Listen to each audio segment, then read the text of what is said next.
சில பேர் ரொம்ப டெஸ்பரேட்டாக ஒரு மிராக்கல் கேங்க நிற்பாங்க. அதனால அது ஆகாது. அது அவங்களுக்கு என்ன சொல்ல முடியும்? லாசரஸ் மறிச்சோன்னே எழுப்பிடுவார். ஆனால் சோஜனுடைய டிவி சீரீஸில் தாமஸ்க்கு வந்து ஒரு லவ் இன்ட்ரெஸ்ட் இன்ட்ரடியூஸ் பண்ணுவாங்க, ரேமான்ட்டு. ஒரு ஆல்ட்ரிகேஷனில் ரேமாவை வந்து மர்டர் பண்ணிடுவாங்க. அப்போ தாமஸ் போய் கேட்பார், லிட்ரலாக ஆண்டவர்கிட்ட கேட்பார் ஏதாவது பண்ணுங்கன்ட்டு. ஜீசஸ் வந்து சொல்லிடுவார், இல்லை அந்த டைம் இல்லைன்ட்டு சொல்லிடுவார். Why God allows certain things but interferes in other situations? Past miracle பண்ணுறேன்னா இவங்களோட ஃபுல் ஃபோக்கஸ் வந்துட்டு அவங்க பாஸ்ட் மேலே தான் இருக்கும். அப்படின்னு தான் கண்டிப்பாக நடக்காது. நானும் பார்த்துருக்கேன், சர்ச்சஸில் அப்சர்வ் பண்ணியிருக்கேன். இந்த பாஸ்ட் வந்து கை வச்சு ஜோம் பண்ணிட்டா எனக்கு சரியாயிடும். நெக்ஸ்ட் கொஸ்டின் வந்துட்டு, why miracle seems less compared to biblical times? Okay, இது ஒரு இன்ட்ரெஸ்டிங்கான question. What do you guys think? ஏன் வந்து மிராக்கிள்ஸ் கம்மியாகுது? If you are someone like me who speaks Tamil but doesn't read Tamil, but you always wanted to read the Bible in Tamil, then the Tanglish Bible is absolutely for you.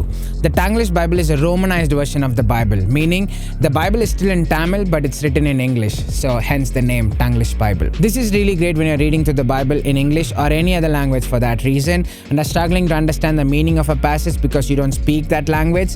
Now you don't have to worry about that if you have the Tanglish Bible. So if you want to grab one, check out the link in the description and use code PM10 at checkout for 10% off. That is PM10 for 10% off at checkout.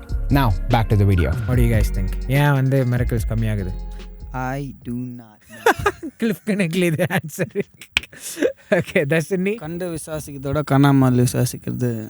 ஆனால் அவங்ககிட்ட எப்படி reason பண்ணுவேன்? நம்ம வந்து கண்டு விசுவாசிக்கிறதோட காணாமல் விசுவாசிக்கிறது பெட்டருன்ட்டு நம்ம விசுவாசிங்கிட்ட சொல்லலாம், அவங்களுக்கு புரியும். ஒரு ஆண்டவர் தெரியாதவன், ஒரு ஏத்திஸ்டோ அந்த மாதிரி யாருன்னா வந்து சொன்னாங்களா என்ன எப்படி பேசுவேன்? இதடா இப்படியெல்லாம் கேட்குறேன். இன்னொன்று என்னன்னா, அந்த காலத்துக்கு தகுந்த மாதிரி அப்போ மிராக்கல் ஆச்சு, இப்போதுக்கு தகுந்த மாதிரி இப்போ தாக்குது. அப்படின்னா எப்படி சொல்கிறேன்? அந்த காலத்துக்கு இஸ்ரேல் ஜனங்களை ஏசப்பா கூட்டின்னு போனாரு, செங்கல் ரெண்டா. இப்போ யார் வனாந்தரத்துல அந்த மாதிரி இருக்கிறாங்க. இப்போதுக்கு அவங்களுக்கு என்ன மிராக்கல் நடக்கணும்? ஜீசஸுடைய டைமில் ஆண்டவர் எல்லாரையும் எழுப்புறது, உயிரோடு எழுப்புறது இப்போ கூட அங்கங்கே நடக்குதுன்னு வருது, சோஷியல் மீடியாலலாம் வருது. அது உண்மையாக என்ன 100% தெரியல. Okay, my stands on miracles and like why miracles like seem less. Miracles happen, we just don't hear about them as often. இன்னொன்று ஏன் பைபிளுக்கு கம்பேர் பண்ண இப்போ ஏன் கம்மியாக இருக்குதுன்னா, we have to understand Bible is a record of thousands of years. நடந்த வந்து ஒரு விஷயத்தை வந்து ரெக்கார்ட் பண்ணி வச்சுருக்காங்க. இஸ்ரேலுடைய ஜேர்னி வந்து 40 years. இந்த 40 yearsல பண்ண ஜேர்னி மிராக்கிள்ஸ் தான் அதெல்லாம். ஸோ அதுக்கு கம்பேர் பண்ணால் நம்ம டைம் ஸ்பேனுக்கு நமக்கு கம்மியாக தான் கேட்குற மாதிரி இருக்கும், அந்த வால்யூமுக்கு சொல்கிறேன். இன்னொன்று என்னென்னா, ஏன் குறிப்பாக ஏத்திஸ்ட் இந்த மாதிரி கொஷின் கேட்டாங்கன்னா என்ன எப்படி மீன் பண்ணுவாங்கன்னா, அப்போல்லாம் ஆண்டவர் அற்புதம் பண்ணுறாரு, இப்போ யார் பண்ணுறதே இல்லை, அப்போ வந்து பைபிளில் வந்து கதை புத்தகம் அந்த மாதிரி தான். அப்போது இன்னொன்று அதுக்கு ஃபாலோ அப்பில் சொல்லுவாங்க, ஆண்டவர் வந்து இப்போ நான் ஆண்டவர் நம்பணுன்னா எனக்கு ஆண்டவர் இப்போ ஒரு மிராக்கிள், நான் காலத்தால் சர்ச்சில் மெசேஜ் கொடுக்கும் போது தான் சொன்னேன், இப்போ எனக்கு வானத்தில் என் பேரோ இல்லை இப்போ யாருன்னா ஒருத்தர், நான் சச்சின் தானே எடுத்தேன் எக்ஸாம்பிள் சர்ச்சில், சச்சின் சச்சின் நான் இருக்கிறேன், என்னை நம்பு, நான் தான் கடவுள், இன்னும் வானத்தில் இப்போ கொட்டை எழுத்துல எனக்கு போட்டால் நான் இப்போயே நம்புகிறேன், அந்த மாதிரி சொல்லுவாங்க. அந்த மாதிரி சொல்லிட்டா நீ ஆண்டவரை நேசிச்சு ஃபாலோ பண்ண மாட்டேன், பயத்தில் தான் ஃபாலோ பண்ணுவேன். பயம் வந்துடும்ல, அந்த மாதிரி போட்டு கடவுள் இருக்கிறாரா இல்லைன்னா நம்ம போய்டுவோம், அப்போ நீ பரலோகத்துக்கு போனோமே நீ சேஃபாக இருக்கணும், நீ வந்து உன்னை காப்பாற்றிக்கணுன்ற எண்ணத்தில் தான் போவே கண்டி, ஆண்டவரை பின்படுத்துவே கண்டி, அவரை நேசித்து போக மாட்டேன். The whole point about like Jesus coming and dyeing for us, showing his love is we have to love him and that's why we follow him. That's why we live a righteous life, because we love him. அப்படி போகிறது தான் பரலோகத்துக்கு போகிறதுக்கு தான் ஆண்டவர் விருப்பப்படுவார். So why miracles seem less compared to biblical times? One is the time frame. We have to remember Old Testament வந்து ஒரு 4000 to 6000 years உடைய காம்பினேஷன், அவ்வளோ நாள் உடைய காம்பினேஷனுடைய ரெக்கார்டு. சம்மரி மாதிரி அது அது சம்மரி மாதிரி அதான் சம்மரி மாதிரி. அதுக்கப்புறமா நியூ டெஸ்ட்மெண்ட் வந்து ஜீசஸுடைய 33 years, அதுக்கப்புறம் பாலுடைய லைஃப் 65-66 AD வரைக்கும், 65-66 AD. அதுக்கப்புறமா சில ஜானெல்லாம் இருந்திருக்கலாம், அதுக்கப்புறமா கூட ஒரு 100 years வச்சுக்கலாம். ஸோ அது ஒரு 100 years, ஓல்ட் டெஸ்ட்மெண்ட் ஒரு 6000 years. ஸோ இதோடைய காம்பலேஷன் தான் இவ்வளோ மிராக்கிள்ஸ். இன்னொரு இன்ட்ரெஸ்டிங்கான விஷயம் என்ன தெரியுமா, ஜானில் வந்து அவர் முடிக்கும் போது எழுதுவார், ஆண்டவர் பண்ண மிராக்கிள்ஸ் இன்னும் நிறையா இருக்குது, அதெல்லாம் எழுதுறதுக்கு இந்த உலகத்தில் இருக்கிற பேப்பர் இங்கெல்லாம் பத்தாதுன்னு எழுதி வச்சிருப்பார். So yeah, that's why like miracles maybe may seem to be less compared to biblical times. அந்த மெராக்கல்ஸ் சொல்லும்போது மைக் கிட்டவி மெராக்கல்ஸ்னு சொல்லும்போது எஸ் சொன்னால ask and it will be given to you. சில பேர் ரொம்ப டெஸ்பரேட்டாக ஒரு மெராக்கல் கேங்க நிற்பாங்க, அதனால அது ஆகாது. அது அவங்களுக்கு என்ன சொல்ல முடியும்? ஏன்னா எனக்கு தெரிஞ்சு மோஸ்ட்லி இப்படி கேட்குறவங்க 2 வகையாக கேட்பாங்க. ஒன்று மீனிங்ஃபுல்லாக இப்போது இன்டலெக்சுவலாக கேட்பாங்க ஏன் மெராக்கல்ஸ் ஆகலைன்ட்டு. இன்னொருத்தர் வந்து இமோஷனலி ஆமாம் ஏன் எனக்கு ஆக மாட்டேங்குதுன்னு தான் கேட்பாங்க நிறைய பேர். ஸோ அவங்களுக்கு நான் உன்னோட டேக்குண்ணா I don't exactly know why God only chooses certain people and certain situations to work miracles. பைபிள்லே இந்த சோசனுடைய டிவி ஷோவில் கூட ரொம்ப பியூட்டிஃபுல்லாக போர்ட்ரே பண்ணுறது பார்க்கலாம். Lazarus மறிச்சோன்னே எழுப்பிடுவார்.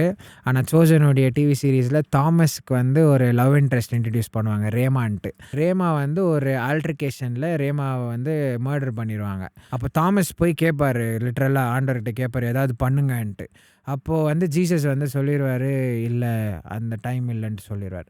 So why God chooses allows certain things but interferes in other situations, I honestly don't know. Like அது வந்து ஒருத்தர் இமோஷ்னலாக இப்போ வந்து ஒருத்தர் இப்போ தாமஸ்க்கு அங்கேயே எடுத்துப்போமே. இப்போ தாமஸ் வந்து போயிட்டு நம்மக்கிட்ட வந்து கேட்டார்னா ஏன் வந்து ஜீசஸ் வந்து ரேமாவை வந்து உயிரோடு எழுப்பல, ஏன் வெறும் லாசரஸை மட்டும் எழுப்பினாருன்னு கேட்டார்னா I honestly don't know why he did that. ஒரு விஷயம் வந்து அது அப்போலஜெட்டிக்காக நம்ம வந்து எப்படி கொஞ்சம் இன்டலெக்சுவலாக எப்படி ஆன்சர் பண்ணுவோம்னா, இதுவும் வந்து அவங்க அந்த சுச்சுவேஷன் ஆனால் அந்த டைம்லேயே வந்து இதெல்லாம் பேசிகிட்டு இருக்குவாது. Like we can't be insensitive. இந்த மாதிரி நம்ம எவ்வளோ இன்டலெக்சுவலாக ஒரு சவுண்டான ஆன்சர் கொடுத்தாலும் அது it's not an intellectual question, it's an emotional question. Emotionally கேட்குறாங்கன்னு தெரிஞ்சிச்சுன்னா we have to be very careful like how we like answer that. Emotionally பேசும்போது நம்ம I don't know தான் சொல்லணும். இன்னொன்று ஆண்டவர் நம்மளுடைய பெர்ஸ்பெக்டிவ் வந்து லிமிட்டட் பெர்ஸ்பெக்டிவ். ஓகே, நம்ம வந்து வி ஆர் லுக்கிங் லினியராக பார்த்துட்ருக்கோம், but God is outside of time. So he has the power to draw out something that is ultimately good from something that is ultimately evil. ஒரு ரொம்ப கெட்ட விஷயத்துலேருந்து ஒரு அற்புதமான ஒரு விஷயத்தை ஆண்டவரால் ட்ரா பண்ண முடியும். ஆனால் அது நமக்கு இப்போ தெரியாது பாரு, ஆண்டவருக்கு தெரியும். அவர் இந்த சம்பவம் ஆகி இதெல்லாம் இந்த ஈவெண்ட்ஸ் எல்லாம் ஆகி ஃப்யூச்சரில் இது ஒரு ஈவெண்ட் ஆகும், அதுக்கு ஆர்கெஸ்ட்ரேட் பண்ணி வச்சுருப்பார். ஆனால் நமக்கு அந்த டைமில் தெரியாது. எனக்கு ஆகிறது ஆண்டவர் எனக்கு ஸ்பெசிஃபிக்காக சொன்னால் தெரியும், ஆனால் எனக்கு வந்து எக்ஸாக்டாக தெரியாது. So we can't really answer that. இன்னொன்று வந்து அப்போலஜெட்டிக்காக ஆன்சர் பண்ணுறதா 2 ஆன்சர் கொடுக்கலாம். ஒன்று வந்து God can draw ultimate good from ultimate evil, he can draw good from evil. இன்னொன்று வந்து God's perspective it's outside of time. இது 2 ஆன்சரை கொடுக்கலாம். பட் நான் சொன்ன மாதிரி இன்டெலெக்சுவல் ஆன்சர் வேறு, இமோஷனல் ஆன்சர் வேறு. இந்த மாதிரி கொஷின்ஸ் ஆன்சர் பண்ணும்போது it is very important to gauge whether they are coming from an emotionally charged place, emotionally charged கொஷனா, இல்லை வந்து இன்டெலெக்சுவலாக சேலஞ்ச் பண்ணுறாங்களா. இன்டெலெக்சுவலாக சேலஞ்ச் பண்ணுறாங்கன்னா we can do a lot of reasoning. Ripple எஃபெக்ட்னு ஒரு ஆர்குமெண்ட் இருக்குது. அதுக்கப்புறம் நான் சொன்ன மாதிரி argument for good from evil, இதெல்லாம் நிறையா இருக்குது. So yeah, it's a very tough question to answer. Why God chooses to interfere in some situations but not always. இன்னொரு விஷயம் நான் ஒன்று ஷேர் பண்ண ஆசைப்பட்றேன். நான் லாஸ்ட் எபிசோட் சொன்னேன் நினைக்கிறேன். இப்போ ஒரு பாசிட்டிவ் மிராக்கல் பண்ணுறேன்னா இவங்களோட ஃபுல் ஃபோக்கஸ் வந்துட்டு அவங்க பாசிட்டிவ் மேலே தான் இருக்கும். ஸோ அது அப்படி இருந்தால் கண்டிப்பாக நடக்காது. ஸோ இவங்களோட ஃபஸ்ட்டு ப்ரியாரிட்டி வந்துட்டு காட் மேலே தான் இருக்கணும். So is like just mediator, அந்த மாதிரி தான் ஜஸ்ட் பாசிட்டிவ் நம்ம யோசிக்கணும். இந்த பாசிட்டிவ் வந்து ப்ரே பண்ணால் தான் எனக்கு மிராக்கல் ஆகும், அந்த மாதிரி திங்க் பண்ணால். You have to put your faith in God, not in man. நிறைய பேர் நானும் பார்த்துருக்கேன், சர்ச்சஸில் அப்சர்வ் பண்ணியிருக்கேன். இந்த பாஸ்டர் வந்து கை வச்சு ஜோம் பண்ணிட்டா எனக்கு சரியாயிடும், இந்த பாஸ்டர்கிட்ட போயிட்டா. அது 2 விதமாக அதையும் யோசிக்கலாம். ஒன்று வந்து அந்த பாஸ்டர் மட்டும்தான் ஒரு பையனான பாஸ்டராக இருப்பார் அவங்க ஊரில், அதனால ஜோம் பண்ண நடக்கும். இன்னொன்று வந்து நம்ம பக்கம் வந்து கொஞ்சம் இம்மெச்சூரிட்டி. நமக்கு அந்த பாஸ்டருக்கு என்ன ஆக்சஸ் இருக்கோ ஆண்டவர்கிட்ட போகிறதுக்கு அதே ஆக்சஸ் தான் நமக்கு இருக்குது. ஆனால் ஒரு வேரியபிள் என்னென்னா, அந்த பாஸ்டர் வந்து ஆண்டவர்கிட்ட அவர் முழுமையாக விட்டு கொடுத்துருக்கலாம், அதனால் ஆண்டவர் பயங்கரமாக பயன்படுத்தலாம். நம்ம பர்சனல் விஷயத்த நம்ம போய் இன்னொரு பாஸ்டர்கிட்ட சொல்லி ஆண்டவர்கிட்ட போய் அது மூலிமா ஒரு மீடியேட்டர் வச்சு ஆண்டவர்கிட்ட போகிறதோட I would say grow in your personal relationship with God. உன்னோட ரிலேஷன்ஷிப் நீயே ஆண்டவர்கிட்ட ஸ்ட்ராங்காக வச்சுக்கணுன்னா உனக்கு டைரெக்டாக ஆண்டவர் பேசுவார், டைரெக்டாக ஆண்டவர் மிராக்கிள் பண்ணுவார். டேரெக்டாக அதிலேருந்து அவர் வந்து உனக்கு மிரக்கல் பண்ணி உனக்கு சுகப்படுத்தலைன்னா கூட அது எதுக்கு உனக்கு அனுமதிச்சார், எதுக்கு வந்து அதை உனக்கு கொடுத்தாரு, அதில் நீ என்ன கற்றுக்கணும், அதோட யூட்டிலிட்டி என்னன்னு ஆண்டவர் உனக்கு சொல்லி அதை மேற்கொள்றதுக்கு பலன் தருவார். பாலே அவர் லெட்டரில் எழுதுவார்ல, அவருடைய சரீரத்திலே எனக்கு ஒரு முள் கொடுக்கப்பட்டிருக்கு, இது எதுக்குன்னா என்னை வந்து ஹம்பிளாக வச்சுக்கிறதுக்குன்னு அவர் நிறைய முறை நான் ஆண்டவர்கிட்ட கேட்டேன், இதை எடுத்துருங்க, நான் ஆண்டவர் எடுக்கல, அது ஆனால் ஏன்னா இது வந்து என்னை ஹம்பிளாக வச்சுக்குதுன்னு சொல்லுவார். ஸோ அந்த மாதிரி சில விஷயங்கள் வந்து நமக்கு ஒரு பர்பஸ்க்காக வச்சுருப்பார் ஆண்டவர். ஆனால் சில டைம் வந்து நமக்கு அதை அனுமதித்து அதை சுகமாக்குறதுலேயும் ஆண்டவருடைய பிளானாக இருக்கும். ஓகேயா, இப்போ பாரு, இப்போது எக்ஸாம்பிளுக்கு இப்போ எனக்கு ஏதாவது ஒரு எயில்மெண்ட் இருக்குன்னு வச்சுக்கோ, ஏன்னா ஓகே ஒரு லெஃப்ட் சைடு பேரலைஸ் ஆகிட்டேன்னு வச்சுக்கோ, திடீர்னு நல்லா வேலை செஞ்சுட்டு திடீர்னு லெஃப்ட் சைடு பேரலைஸ் ஆகிட்டேன். ஆனால் டக்குன்னு ஜெபம் பண்ணும்போது ஆண்டவர் என்னை சுகமாக்கிடுவார். என்னை சுகமாக்கிட்டு என்னை வந்து ஒரு 200 பேருக்கு ஒரு டெஸ்ட் மணியாக நிற்க வைப்பார். இப்போ நான் அந்த டெஸ்ட் மணியாக நிற்க வைக்கும் போது நான் ஆண்டவரை மகிமைப்படுத்துவேன். ஸோ என்னை வந்து அதை சுகமாக்கி என்னை நிற்க வைக்கிறதுக்குள்ளே நான் ஆண்டவருக்கு மகிமை செலுத்தணுன்றதை எனக்குள்ளே உருவாக்கிடுவார். உருவாக்கிட்டு அப்புறம் கொடுப்பார். ஏன்னா ஒன்று வந்து இந்த இதுலேயும் ஆண்டவர் சொல்கிறதுல அதுலேயே அப்சர்வ் பண்ணலாம். உன் கண்ணு வந்து உனக்கு இடரில் உண்டாகுச்சுன்னா உன் கண்ணை பிடிங்கி போட்டுரு, நீ ஒத்த கண்ணில் பரலோகம் வந்து சேர்றது பெட்ரு, 2 கண்ணு வச்சு 30 நரகத்துக்கு போகிறதோட பெட்டருன்ட்டு. அந்த மாதிரி நிறைய பேருக்கு சுகமாக்கிட்டோடனே இப்போ பாலுக்கு கூட யோசித்து பாரு, அந்த முள் இல்லைன்ட்டு அவருக்குள்ளே கொஞ்சம் ப்ரைடு வந்துட்டுக்கோம்ல, அவரே சொல்கிறாருல சான்சஸ் இருக்குது. அந்த ப்ரைடு வந்திருந்தால் ஆண்டவர் வந்து பாலை வந்து அவ்வளோ வல்லமையாக பயன்படுத்தியிருக்க முடியுமான்னு ஒரு கொஸ்டின் வரும். அந்த முள் வந்து அந்த அவருக்கு அந்த ஃப்ளஷில் கொடுக்கப்பட்ட அந்த தான் வந்து it kept him humble. Because he was humble, God like did so much through Paul. So அந்த மாதிரி நிறைய விஷயங்கள் ஆண்டவர் வச்சு அதுக்கு ஒரு பர்பஸ் இருக்கும் எப்போவுமே. ஆனால் நம்ம ஆண்டவர் கூட அந்த ரிலேஷன்ஷிப் நமக்கு இருந்தால் தான் நமக்கு வெளிப்படுத்துவார். எனக்கு கூட இந்த போயிட்டு எல்லாரும் இந்த சர்ச்சஸில் பண்ணுவாங்க பாரு, பாஸ்டர்ஸ் நம்ம ஊழியக்காரங்க நம்மளுக்கு வந்து ஜெபிக்கிறது ஆசீர்வாதம் தான், ஆனால் அதை வந்து ஒரு ஐடலைஸ் பண்ணி சாக்ரமெண்ட் மாதிரி பண்ணுவாங்க போய், ஓ அப்படியே ஃப்ரான்டிக்காக இருப்பாங்க, பண்ணணும் பாஸ்டர் எப்படி இப்படின்ட்டு. அது கொஞ்சம் வியடாகும் எனக்கு. யா, ஓகே, நெக்ஸ்ட் கொஸ்டின்.